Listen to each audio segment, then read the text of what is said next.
It was just another hot day on Highway 47. Cars packed the road, barely moving. The gas tanker rolled slowly, until suddenly, boom! The truck exploded in a massive fireball.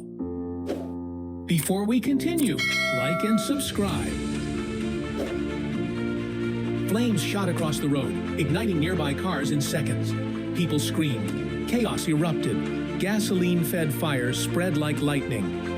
Drivers jumped out, running for their lives, leaving everything behind. Thick smoke filled the sky. Tires burst. Glass shattered. In less than a minute, the highway was an inferno. And just like that, everything changed.